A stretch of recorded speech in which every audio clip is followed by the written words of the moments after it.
Building the podcast brick by brick. I'm Gino Conti. He's Willie Nick. And it's just another Manic Monday here at the Nicholson headquarters. And we are back with episode 6 of the Conti and Nick podcast. Ladies and gentlemen, welcome back. Episode 6. It's good to be back. It's great to be back. I can't believe we've done 6 episodes of this now. I can't believe it either. It's a little weird. Today we're going to be doing the NFL schedule predictions and a little bit of the NBA playoff predictions, as those are right around the corner. I think the play-in's actually tomorrow, first game of the play-in. Yeah, it's insane like how it's going to be just right there, how the regular season ended, and then like immediately it goes into playoffs. It's crazy. But I hope you guys stick around. We've been really paying attention to the audience retention lately, and pretty much everyone who's watched is sticking around for the entire thing. So we appreciate that, and we hope you stick around for this one. All right, so we're going to be getting right into some NFL scheduling. The way we're going to do this, we got a couple of teams that we want to talk about, and pretty much one of us is going to say an over-under win, like a number of wins for a team, and we're going to say whether we think that team will be over or under that number. So I'm going to start here, and I'm going to go with the Patriots. Gino, the Patriots 2021, do we got over or under 9 wins? I got over. Ooh, okay. I got over, but not by a lot. Yeah. 10 or 11. I got them right at about 10 or 11 wins. So this team went 7-9 last season, and that's with probably the worst team that Bill Belichick has ever had. You know what I mean? And that's such a credit to Bill Belichick.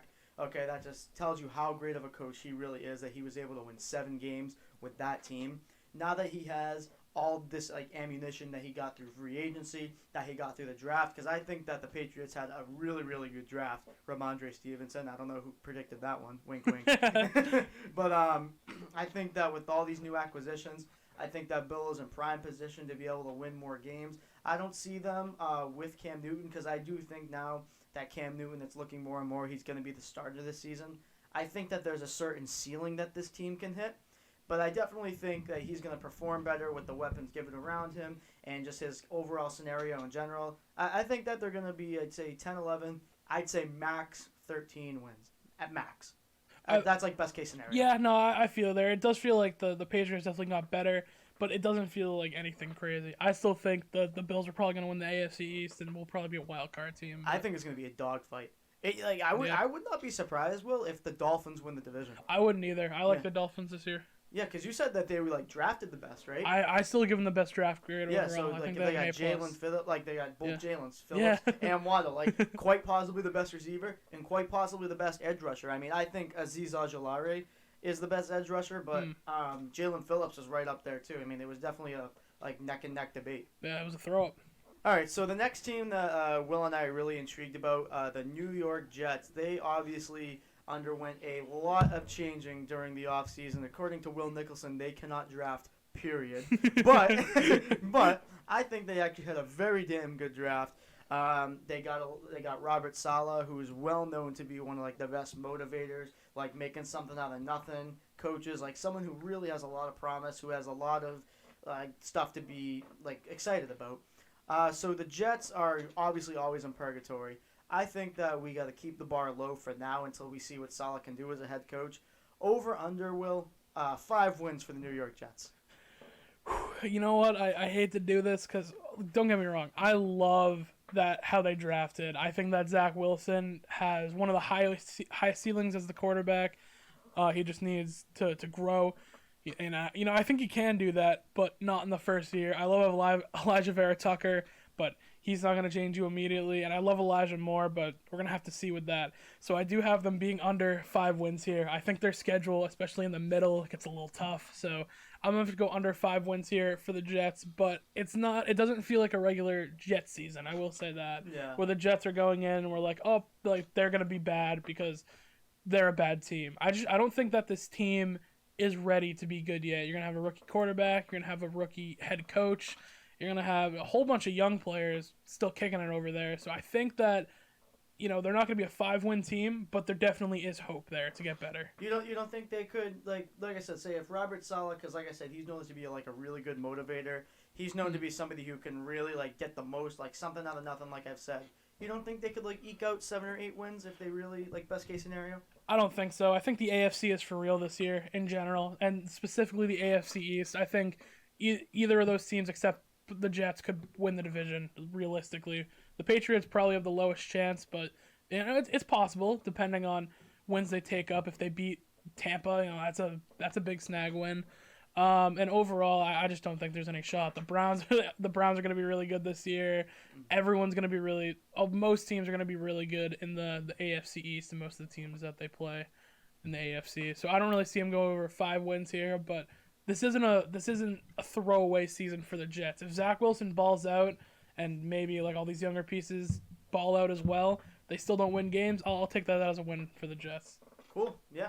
All right, so we're going to move on here. We're going to go to the Jags, the Jacksonville Jaguars. I'm going to put your number for this at roughly the same, but I think this team could be a little bit better, but I don't know. So I'm going to put it at 5 wins for you two, over or under. If you put the over-under at 0, I would say under. Okay, listen, Jacksonville Jaguars, I understand, like, Trevor Lawrence, the prodigy, you got him. Travis Etienne, you got his buddy. You and I have both discussed how much we dislike that, okay? Yeah. And you know what? I think that Urban Meyer had a god-awful draft. Okay, look at him. You drafted, obviously, Trevor Lawrence. I mean, how much credit can you really get for that? Okay? We knew the pick since January. Yeah, we knew that. We knew that pick since...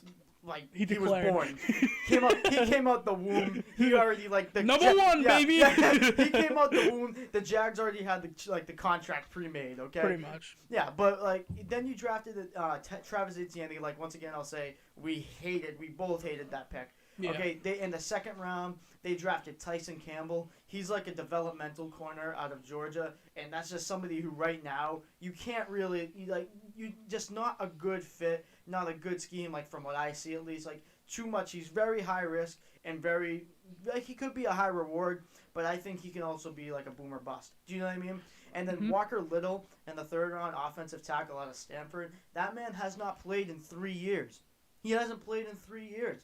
And you're trying to get somebody who you need to protect your franchise. You don't have a very good offensive line besides Andrew Norwell and Cam Robinson. Okay, those are 2 good people, but you draft Walker Little because Robinson's not going to come back. Assuming, and he's going to be hurt. He hasn't. Like I said, he's going to have so much rust. He's going to have somebody you're not going to be able to protect. And Tim Tebow. Listen, good guy. I watch him on ESPN. He seems like a great motivator, a great locker room guy. And I am the biggest advocate for people who are good and people who can contribute positively to the locker room. But really, do you know what I mean? Why is Delaney Walker? I brought this up to you before the show a couple hours ago. Why is Delaney Walker still on the street right now? And Tim Tebow, a man who couldn't cut it in AA baseball, is about to be a tight end for the Jacksonville Jaguars. I think it's like a social move. You know what I mean? I don't care. You please the fans. You please oh Tim Tebow. Look, Tim Tebow could be good at tight end. I have no idea. I don't know. But for now, it's just looking like Jacksonville has Trevor Lawrence, and they're like, oh well, we can get anybody. Oh my god, it's a little strange. I thought it was absolutely ridiculous. I personally think because. Like I said, Delaney Walker is still out there. Jason Morrow, he hasn't played in a couple of years, but he had some talent. He could still play. What the hell is the deal? Why? What has Tim Tebow done to earn a spot in the NFL? Oh, well, he won a singular playoff game. That's for sure. Whoop-de-doo. It's almost as if Demaryius Thomas didn't run 80 yards to the touchdown, and he didn't just throw a check down slant run. Hey, that was Skip Bayless would say that was the most beautiful 10-yard slant I've ever seen. It was a thing of beauty. You know what? He deserves to be on our roster in 2021 because of something he did in 2016 or whatever the hell At a it different was. position. In a different position. All right, so the Tampa Bay Buccaneers. We all know they were the Super Bowl champions. They put a whooping on Pat Mahomes and the Chiefs. That's something that we definitely didn't expect. We wouldn't be surprised if they won, but we definitely didn't expect that ass whooping that they gave them. Tampa Bay Buccaneers coming in with some high expectations. They brought back everyone. They virtually have the exact same team with the exception of the draft picks that came in. It's now a 17-game season, but I don't think anyone would be surprised if they were able to pull off about 15 wins. So, Will, over under 15. I'm gonna have to go under here. And look, I think the Bucks are going to be a great team, right? They get a break with their schedule a little bit early, so I think we're gonna see a lot of build up to this, like maybe 17-0 hype. But I do think they're gonna be under 15 wins. I got them in like the 12-13 range, maybe the 14, because when you look at their schedule, it's tough, and I'm gonna explain myself right now with this. They have it pretty early, so their first 4 games, right? Mm-hmm. You got Dallas, which, defensive flaws. They beat up on the Cowboys last year. I think they're going to do it again. They have Atlanta. Then they have the Rams, pretty good team. And then they have Atlanta has no defense. No defense. And then they have New England, right? So New England, maybe, and the Rams, I'd say that's going to be a tough team to beat. And I think that might be their first loss of the year. And then they got a pretty, they got, Philly. They have, Chicago, which aren't, slouch games. But then coming off their bye week, they have Washington. They have to go to the Washington defense off the bye week. And Taylor Heineke gave them a fight. Yeah, he did. They got the Giants. They got the Colts. And towards the end of their schedule, it's Carolina, Jets, Carolina. But overall, I think that there are definitely games in there that they could lose that will make them not a 15-win team. I could see them losing to the Giants. Yeah, I could see that too. Giants are a very coming up rising scrappy team. Yeah. So for them to be a 14-win team, some of the losses they're gonna take, they have to take 3, at least 3, 4. Yeah. I can see to the Rams. Yeah, I can see Rams being a loss. I can see Chicago being a loss. I can see Washington off a bye week being a loss. Giants, I'd say maybe we'd know by then if they're gonna lose to the Giants or not.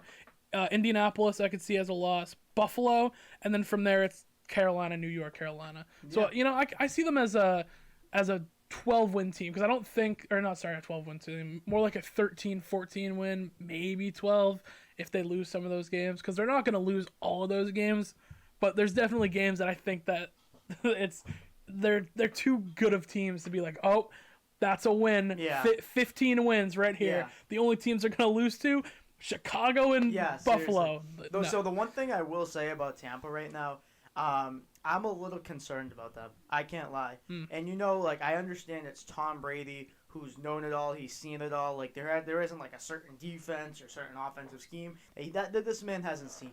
Okay, but there is something to be said. Like I said, other than the draft picks that you're bringing in, for a team that brings back every single starter and player, I think that if you're not careful, that can lead to a little bit of complacency. Do you know what I'm trying to say? Yeah. It'll kind of be oh, blah blah blah, we did this and we did that. We won, we have nothing left to prove.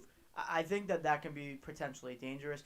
Bringing in some new veteran blood, new veteran hungry blood who wants a championship and is willing to work their ass off and do whatever they gotta do for it.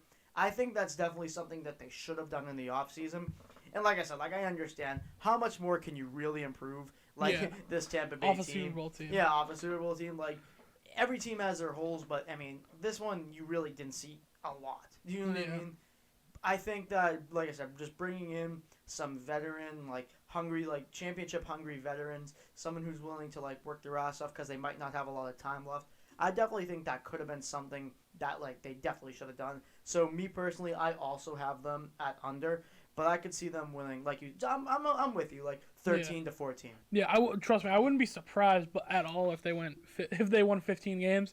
I think that it's more likely, especially with guys coming off a Super Bowl, they want to keep everyone fresh. That they maybe a couple of weeks they're not going they don't go as hard.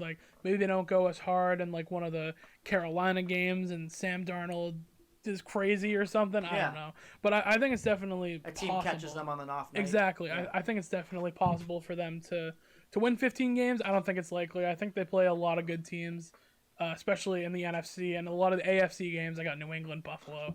So I think that New England game, that is honestly going to be as boring as the Los Angeles Rams and Patriots Super Bowl. If I'm being completely real with you, it's gonna be a whole defensive battle. No, listen, we're talking this up to be oh my god, a battle of epic proportions, something we've never seen before. It still will be. Listen, no, I agree. It is. It's a spectacle. Do you know what I mean? When are you ever gonna when have we ever seen something this epic? You know what I mean? Tom Brady after 20 years going back to the team that drafted him 199 overall. In Gillette with all those fans, because fans are going to be coming back. like it's gonna be nuts. But Yeah. I think in terms of like a pure game plan, Bill is gonna like Bill knows what Brady does, like his tendencies and whatnot, and he's gonna have a game plan specifically to stop him.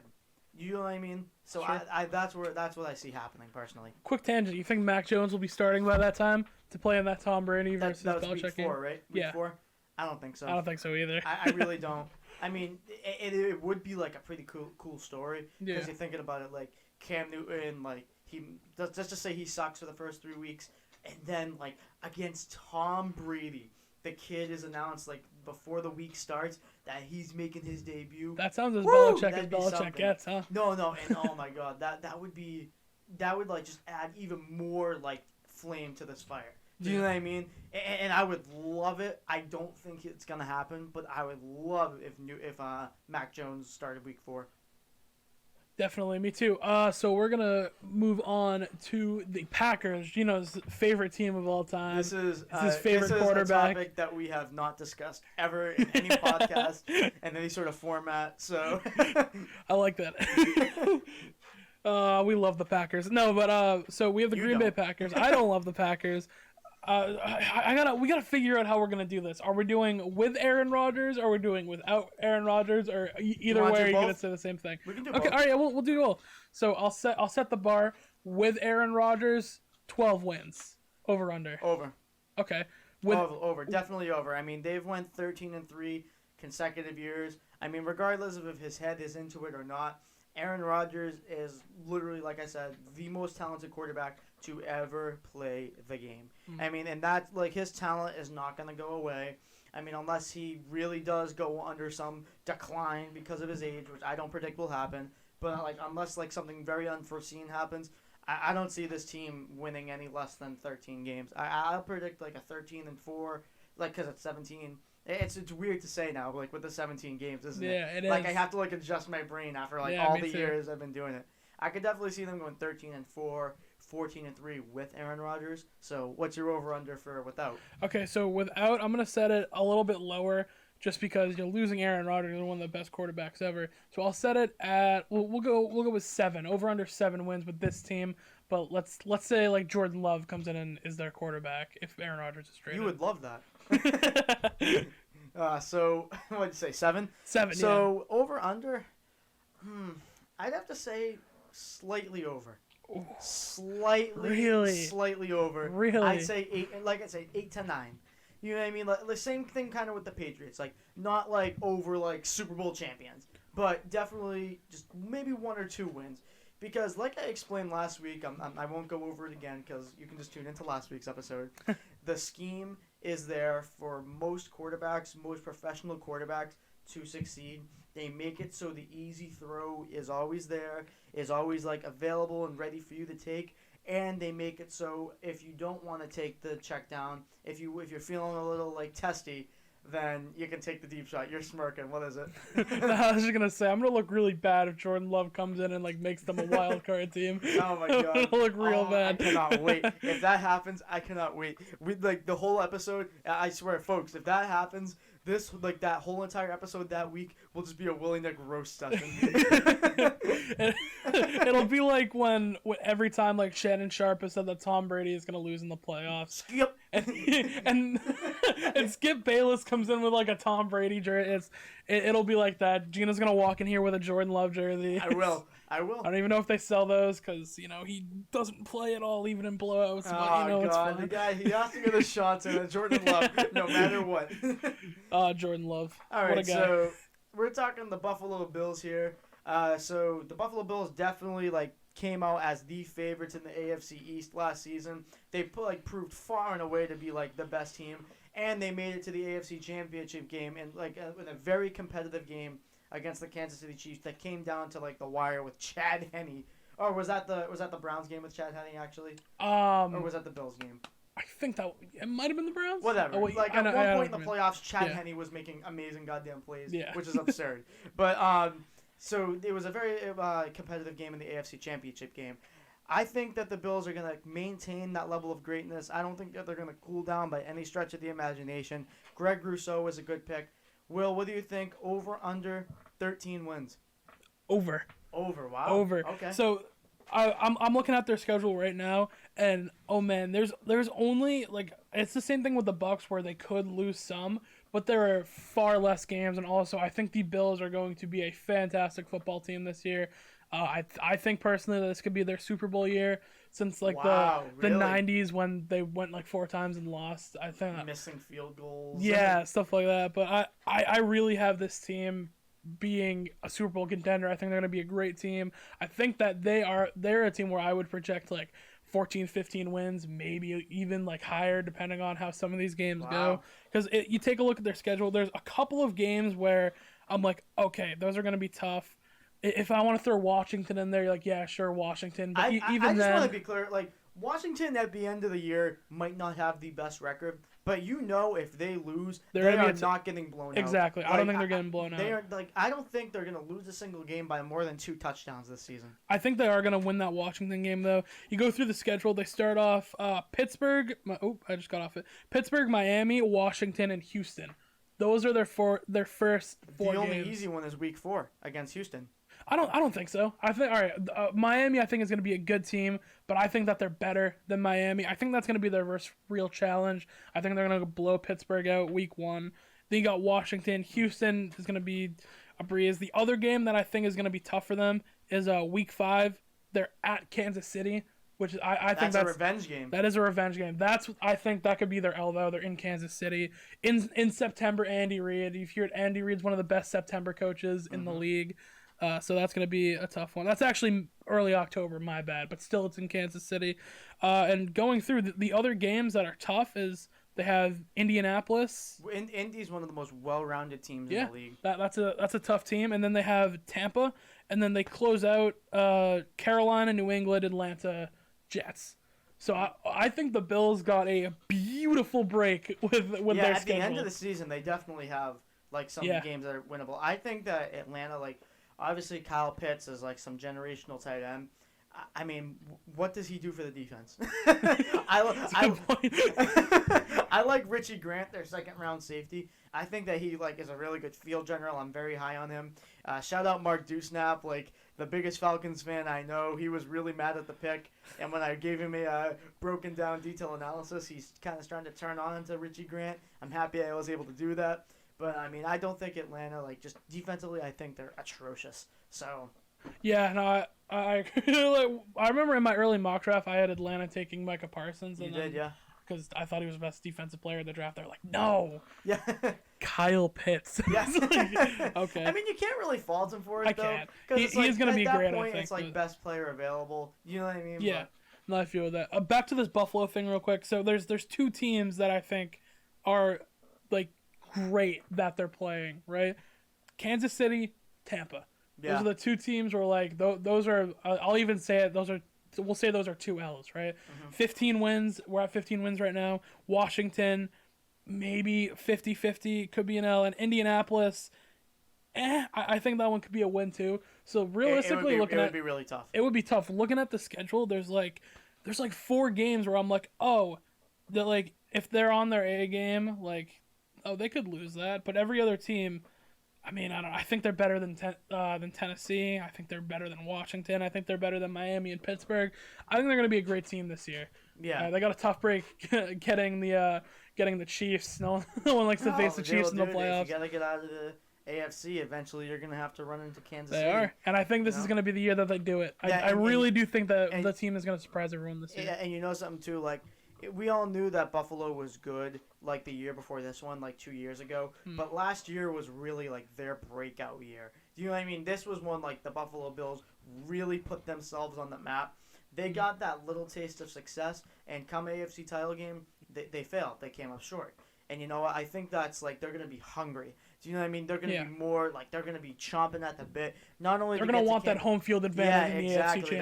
You're going to want the home field advantage. But they're not going to be looking to beat teams. They're going to be looking to destroy teams. You know what I mean? And I think that hunger, like that aggression, that's definitely going to be something that fits very, very well for them over the course of this season.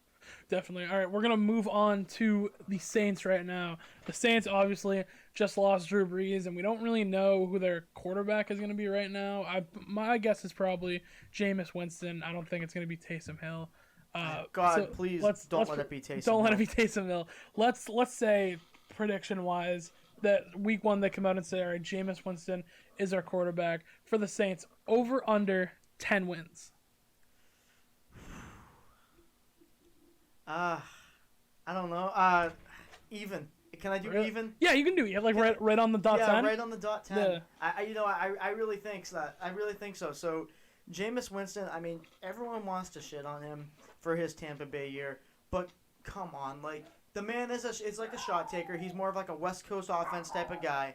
And look, his coach was Bruce Arians. That's not a good mix. Like we all knew that. It's an air raid offense. Yeah, exactly. Like we all know that he had a flaw of like making some stupid throws sometimes.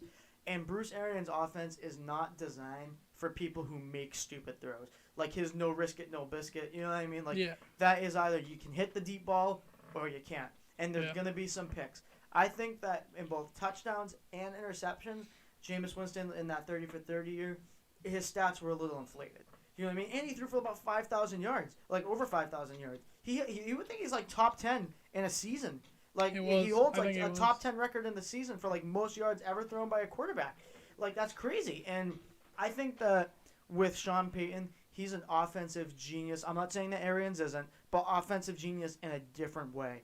I think that I'd say he's a more disciplined offensive coach. Yes, yeah, that's a good way to put it. So I think that with that discipline, sitting a year under somebody who literally is the definition of discipline at quarterback, I think that helps him like tremendously. I think that that's something that is very like underrated. I think that Jameis Winston's going to be a much better decision maker, and I wouldn't be surprised if they fought and like kind of eked in to like the playoff spot, like maybe the 7th, because like Jameis, like let's be real, Jameis Winston isn't some world beater.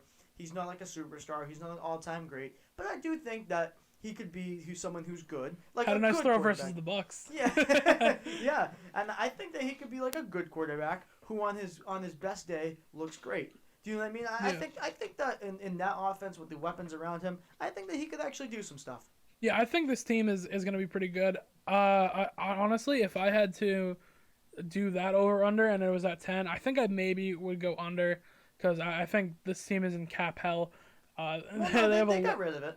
It's still pretty bad, or is it? I don't know. I think it's still one of the worst in the league. Is it not? So what ended up happening was like they cut lots of people. So they went all in the last year. Like they cut K1 Alexander. They let Sheldon Rankins walk.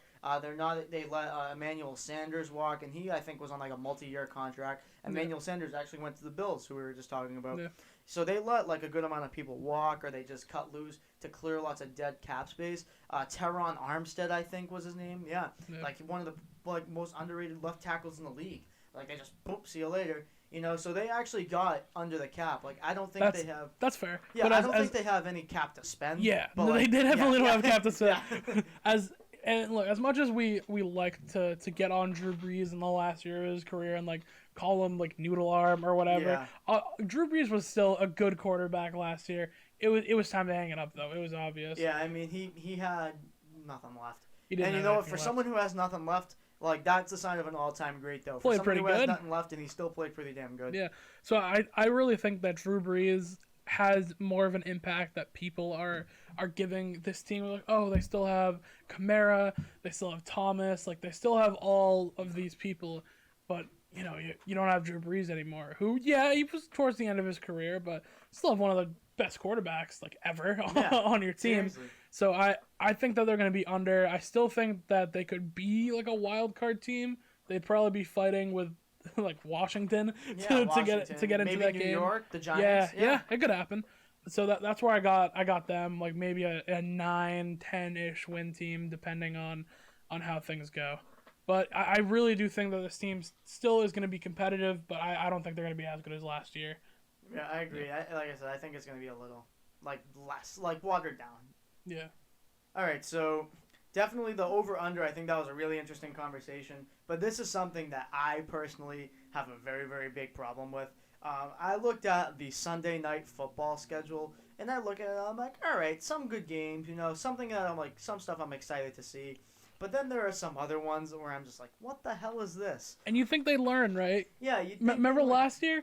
Last year, I remember, so I was in college during COVID, and I would hang out with my roommates, and it would be like a Thursday night, and long week of school, we're like, oh, let's get ready for some Thursday night football. Oh, it's the Bears. Yeah. It's like the Bears versus like the Panthers or something. We're like, Yeah.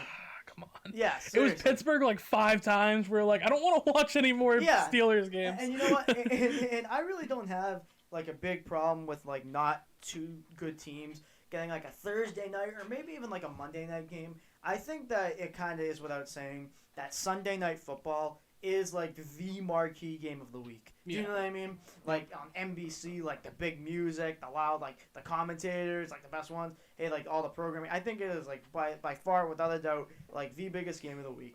And I look at some of these and I'm just like, what the hell? This isn't a marquee matchup. Yeah. You know, and I have some written down. I didn't put them on my phone. Like I wrote it down. It's looking like I have got this. Like a goddamn half. He literally is holding a piece of paper. Yeah, dude. Yeah, a piece of printer paper. Yeah, there's no camera right now, but there's like a big piece of paper. It's all like graphed and everything. Week 6. Will, are you excited to watch the Steelers versus the Seahawks? Oh, I love watching two bottom-feeding teams. I love watching Russell Wilson run away from the offensive line. Absolutely. On Thursday. So, I mean, Steelers versus Seahawks, that has to be more exciting than Rams versus Giants. Oh, yeah. 2 defense-only teams. Yeah. Woo! That has to be more exciting than Chiefs versus Washington. That might actually be pretty good. Yeah, the perceived best offense in the league versus. Is that actually a game, or is that one of your should-be's? This is one of the should-be's. Okay, I'm sorry. Yeah. Right. So the ones. I was like, that game's not bad. No. The ones that I'm saying like, oh, it has to be more exciting than. These are games that I'm like, all right, it should be because they're on the schedule. They're like earlier seeded games rather than the ones in 8:30. That's why I'm saying that. Okay. So Rams versus Giants, that's a game during week 6. Like I think that could be a pretty damn exciting game. It'll be a whole lot of defense. Yeah. Chiefs versus Washington, like the perceived best offense in the league versus the perceived best defense in the league. That's an interesting matchup. Don't you think so? Like see how Pat Mahomes does against like a young ascending defensive team. Cardinals versus Browns. What about that one? Kind of like 2 of the most well-balanced teams in the league. I wouldn't even say that. I'm sorry, but like a high-octane offensive team, like fast-paced, like the Cardinals. Kyler Murray, D-Hop. They just drafted Rondale Moore versus this well-rounded Cleveland very defense. well-rounded Cleveland Browns team, like who made a name for themselves and finally is starting to put themselves back on the map after years of like purgatory. And okay, so that's awful. Week 8, I love the Vikings. I'm a big Vikings guy. Who's trying to see Cowboys versus Vikings? Is that the game week 6? That's the actual game that's week 6? That's the actual Sunday night football game. That's bad. For week 8. That's bad. That's bad. Real quick, if I had to do a prediction for the Vikings, they'll be picking top 5 in the draft next year. Yeah, they will not be a good football team this year. Yeah, dude, possibly. And dude, wouldn't you much rather see Dolphins versus Bills? I would, yeah. That'd be so much better. That's a should be game. I only have 2 for this week, but Dolphins versus Bills. I'm not a big fan of like all these like divisional matchups always being featured because it happens twice a year. But like I said, like this division is going to be an absolute dogfight this year. You know, anyone besides the Jets really could win it, and I don't think they'd be surprised. Pats, Bills, and Dolphins. No one would be surprised.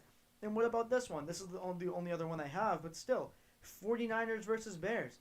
That's Fields versus Lance. Yeah, the story writes itself. Like Trey Lance is a guy who was like overtaking Justin Fields' spot as like possibly the second best quarterback or the third best quarterback in the draft. And this is like a game for Justin Fields to prove himself and to prove like those haters and doubters wrong. The story writes itself there.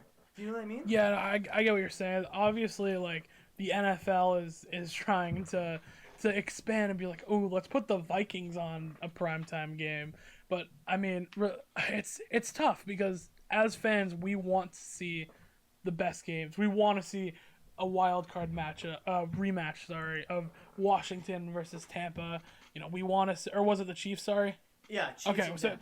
So not a rematch, but we want to see Chiefs and Washington. Yeah, we want to see a game like that though. We want to see best defense, best offense. You want to, like, even the teams that are good where you're trying to figure out, okay, well, who is better? Like the Cardinals and Browns. Those are 2 teams that are on pretty even playing fields, I would say, where we don't really know who's going to be better, and that would be a fun game to watch. And from last year, like the NFL got the primetime game so wrong last year. Disgusting. The only good primetime game that there was probably more, but the only one I remember off the top of my head was that Arizona and Seattle game That went into match. overtime. You know which one I'm talking about? Yes. With the missed field goals and all that. It was that awesome. that was a great game. That was a game of the year potentially. Well, maybe not with the Browns and Ravens. that was the other one. But just games like those is what we love, where it's two quarterbacks who kind of play a similar style of game, and you think Kyler Murray his game is modeled after Russell Wilson versus Russell Wilson. Both defenses aren't very good, so you're going to see a lot of points scored, and those are the games that we like to see. No one wants to see. Who was it? It was Cowboys and Vikings. No one wants to watch that. No one. Even if you're a Cowboys fan, you're going to be like, oh, well, Minnesota isn't going to be good this year. So. Seriously, and so I have Week 13, 49ers and Seahawks. We see that twice a year. Yeah. And like I said, sometimes like divisional matchups can be very interesting.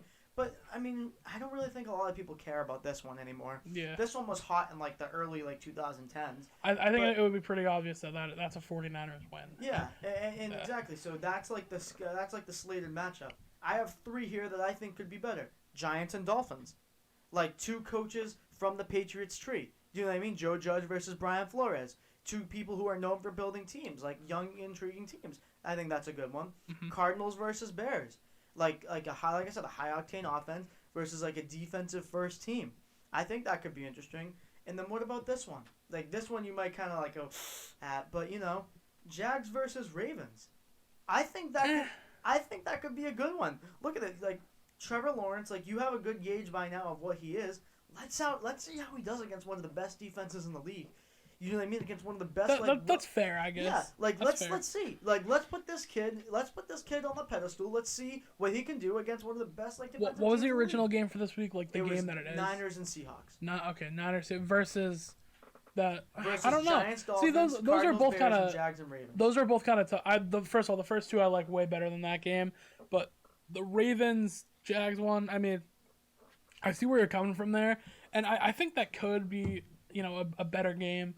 Potentially, but the NFL's not going to do that. Yeah, but they should. And then here we go. Week 14, Bears and Packers. We get it, NFL. They've been playing each other over 100 years. I understand. There is a rivalry where for the past 10 years the Packers have beat up on the Bears 2 or 3 times a year for fun. What about this one, dude? Like I said, you're probably going to shrug at the first one that I write here. Niners versus the Bengals. Like Joey B.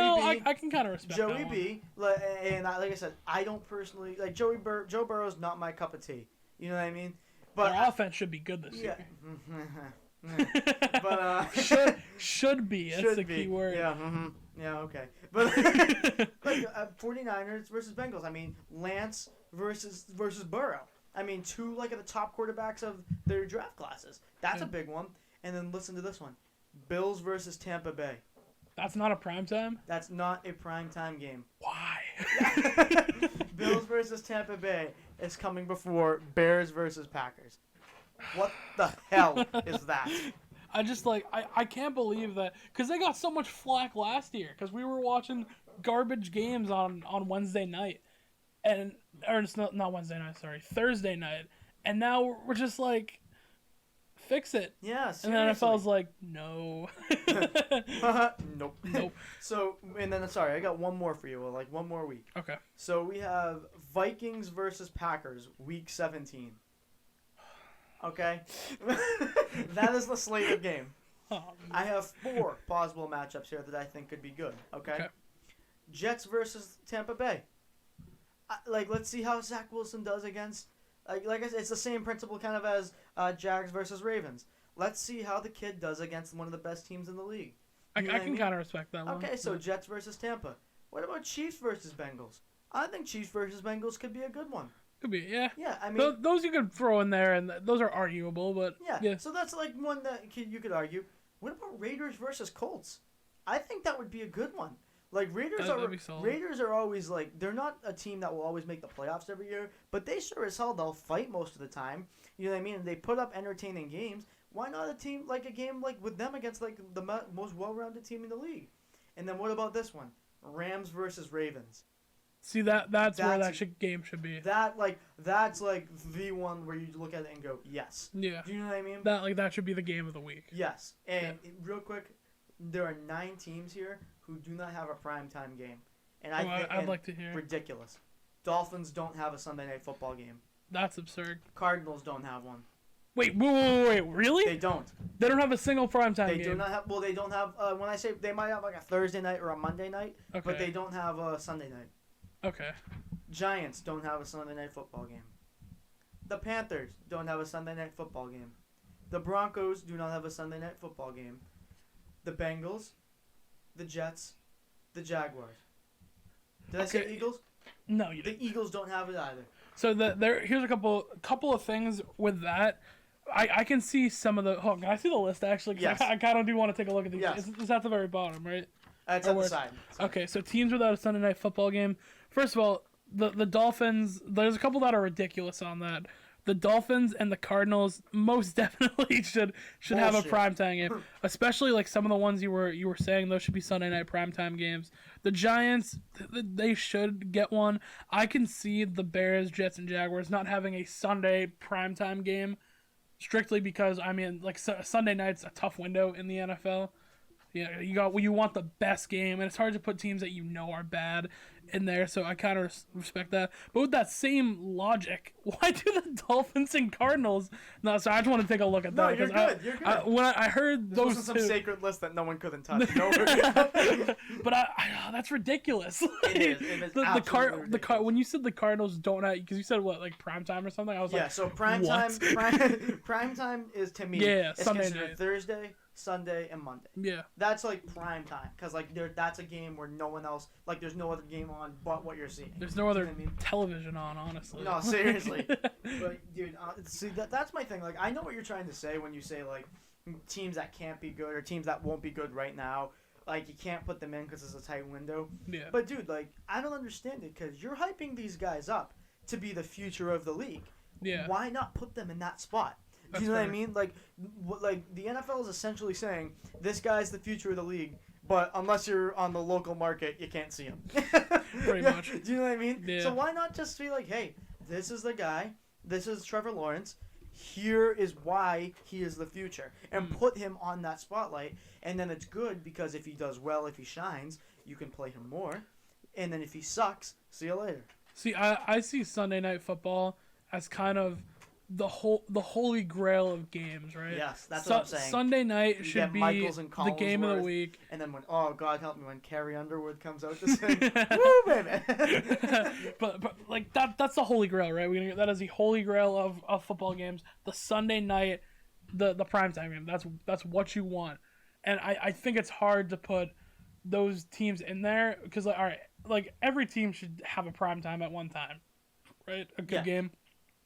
And I think pretty much every team does. I think they stopped the whole teams not getting primetime thing. Unless, like, you're the 0-16 Browns. yeah, pretty much. But I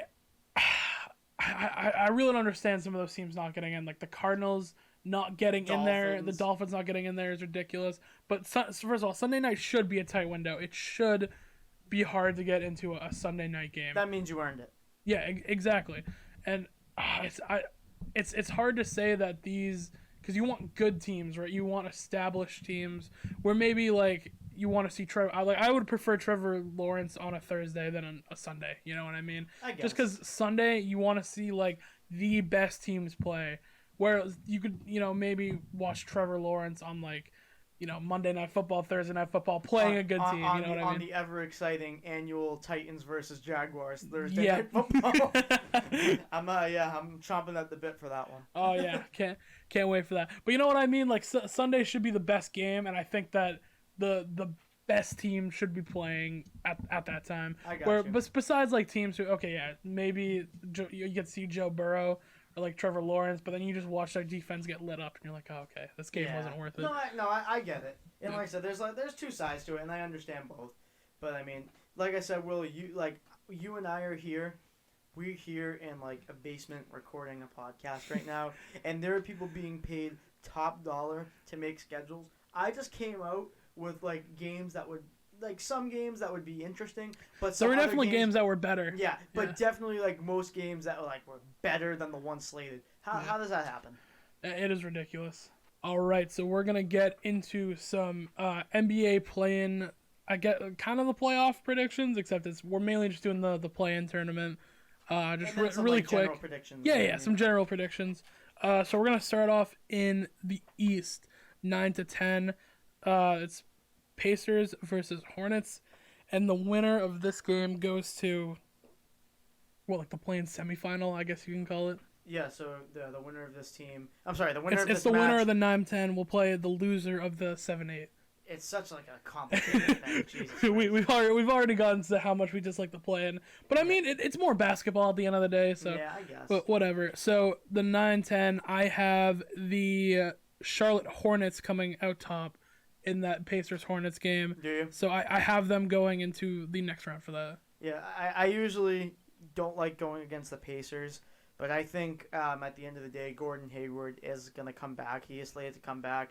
I mean, it's a hand injury, so I don't think there's a lot of rust to shake off there. Like, he still has his legs, he can still run. He just couldn't, like, catch, shoot, dunk, pass, you know what I mean? Block. He